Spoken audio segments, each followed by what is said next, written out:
Good day, everyone. Today I will be explaining the physical development of primary schoolers. First, during this stage, children's play growth is slow but steady. They are not growing as fast as toddlers anymore, but they continue to develop little by little every year. Second, this period is important for developing muscle control, eye hand coordination, hygiene habits, and safety awareness. This means they are still learning how to use their bodies properly. For example, writing neatly, catching a ball, or trying their shoelaces. They also start to understand why cleanliness and safety are important. Third, children in these grades are naturally active, but because school requires a lot of sitting, they may develop nervous habits like fidgeting or tapping their feet. This is because they are still adjusting to long periods of sedentary activities. Lastly, they get tired easily, both physically and mentally. Because of this, teachers and parents should alternate between strenuous tasks and relaxing activities so that the children don't feel too overwhelmed. Now I will explain the height and weight development of children in early primary school. First, their growth is gradual. This means children grow slowly, giving their bodies enough time to adjust as they get older. Second, their average height increase is a little over 2 inches per year. It's not a big jump, but it happens consistently. Third, when it comes to weight, children gain about 6.5 pounds each year. Again, this is steady growth, not too fast or too slow. Next, children often look slimmer during this stage. This is because their body fat distribution changes as they grow. For example, girls tend to develop more fat cells than muscle cells, while their legs become more proportioned. The next part of my report is about the different factors that affect a child's growth. First, one of the biggest factors is genes. This means child's height, body build, and certain growth patterns can be inherited from their parents. Second, food. Food plays a major role. A healthy and balanced diet gives the body the nutrients it needs to grow properly. Without enough vitamins and minerals, growth may slow down. Third, climate can also affect growth. Children living in colder or harsher environments may have different growth patterns compared to those in warmer areas. Another important factor is exercise. Physical activity helps strengthen the bones and muscles, allowing children to grow more healthily. Medical conditions and diseases or illnesses also influence growth. When a child is frequently sick or has a medical condition, their body may focus on a healing than a growing, which can slow down development. Next, here is the bones and muscles. Childhood is the peak time for bone production. Good diet and exercise are crucial. For primary teeth are placed by permanent teeth between ages 6 to 12. Nutrition and physical activity significantly influence bone mass. What we eat and how active we are really affects how strong our bones become. For bone composition, kids' bones have more water but fewer minerals compared to adults, so we need to make sure we get enough protein and calcium.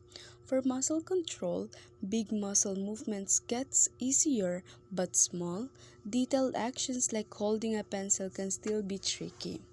For growth, our bones and muscles keep growing, but we should avoid putting too much heavy pressure on them.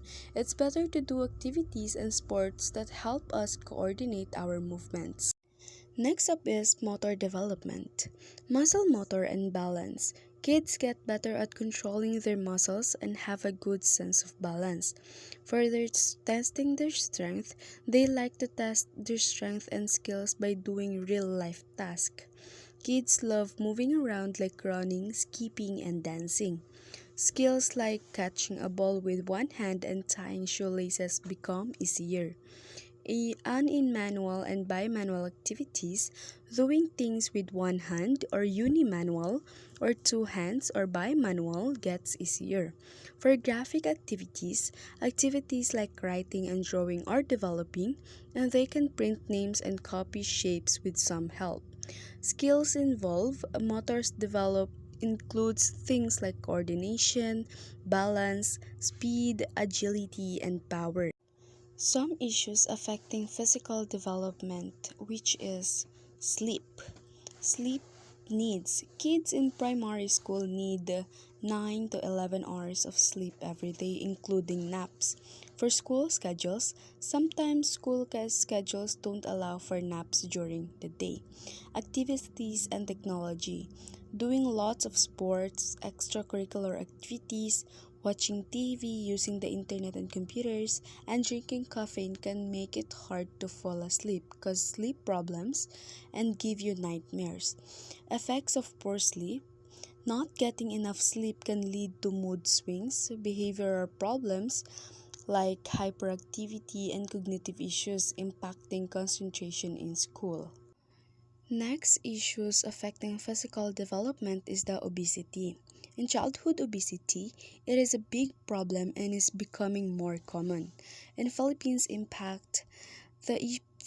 is affected by this issue with more kids aged 5 to 10 being overweight or obese.